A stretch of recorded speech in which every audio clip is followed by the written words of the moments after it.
Hey friends, இந்த வீடியோவில் நம்ம எதை பற்றி பார்க்க போகிறோம்னா, நம்ம வீட்டில் இருக்கக்கூடிய அந்த ஆர்ஓ வாட்டர் ப்யூரிஃபையர்னுடைய அந்த வாட்டர் டேப் அவுட்லெட் டேப்பில் தண்ணி லீக்கேஜ் ஆச்சுன்னா அந்த டேப்பை எப்படி நம்ம சரி பண்ணுறது, ரிப்பேர் பண்ணுறது அப்படிங்கிற இன்ஃபர்மேஷன் தான்.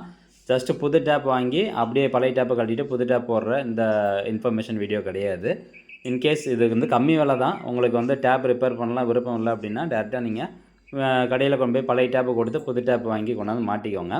இந்த டேப்பையும் நம்ம ரிப்பேர் பண்ணலாம் அப்படிங்கிறத நான் இந்த வீடியோவில் வந்து எக்ஸ்பிளைன் பண்ண போகிறேன். கொஞ்சம் காசு வந்து மிச்சம் பண்ணலாம். பார்த்திங்கன்னா நல்லா ப்ரீப்ளேவாக இருக்குது. ஸோ தண்ணி வந்து லீக்கே ஆகிட்டே இருக்குது, ஸ்டாப் ஆகலை. இதுக்கு ஃபஸ்ட்டு நம்ம இந்த டேப்னுடைய டாப் சைட் போர்ஷன் மட்டும் கழட்டணும். அதுக்கு நீங்கள் கட்டிங் பிளேட் வச்சு லூஸ் பண்ணிவிட்டு அதுக்கப்புறம் கையில் திருவினீங்க அப்படின்னா உங்களுக்கு கழண்டுரும்.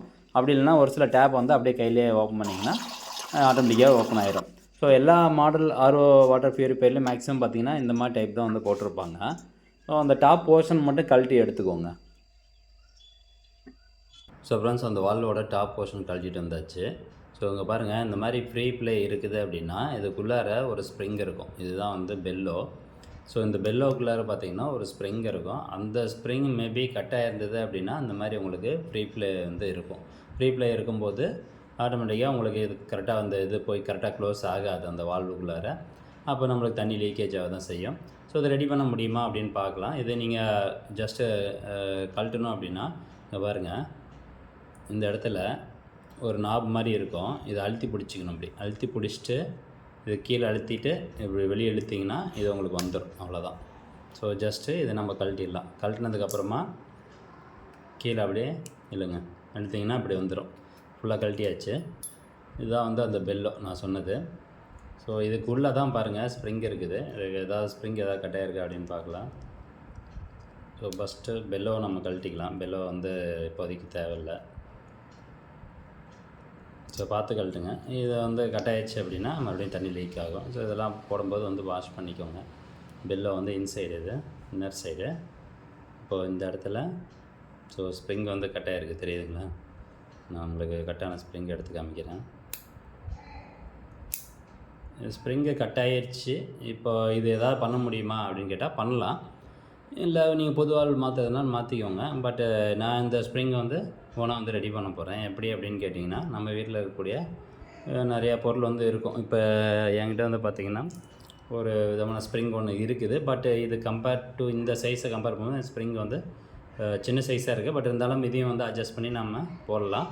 அப்படி இல்லை அப்படின்னா நம்ம வீட்டில் வந்து நிறையா கீ செயின் வந்து வச்சுருப்போம், நிறைய இருக்கும். அந்த கீ செயினில் இந்த மாதிரி அந்த ரிங் இருக்கும் பார்த்திங்களா, அந்த கீ செயினில் இருக்கக்கூடிய ரிங் வந்து ஸ்ப்ரிங்கோட மெட்டீரியலுக்கு ஈக்குவலாக தான் இருக்கும், சமமாக தான் இருக்கும். அதனுடைய ஹார்ட்னஸ் வந்து பார்த்திங்கன்னா அதிகமாக இருக்கும்.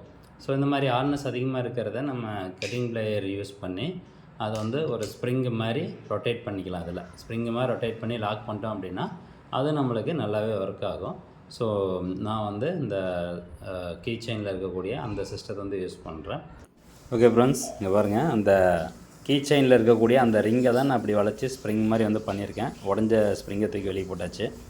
ஸோ அவ்வளோதான், ரொம்ப சிம்பிளாக தான் இருக்கும். அந்த ஸ்ப்ரிங் மாதிரி பண்ணிவிட்டு அந்த பெல்லோ எல்லாம் நீட்டாக வாஷ் பண்ணிவிட்டு அதை எடுத்து இதில் கரெக்டாக ஃபிக்ஸ் பண்ணிக்கணும். ஃபிக்ஸ் பண்ணிட்டு அந்த பெல்லோவையும் மேலே நல்லா இழுத்து விட்ருங்க. அதுக்கப்புறம் ரிட்டன் எப்பயும் போலவே அந்த டாப் வால்வில் அந்த டாப் டேப்பில் வந்து இதை கரெக்டாக ஃபிக்ஸ் பண்ணிடலாம்.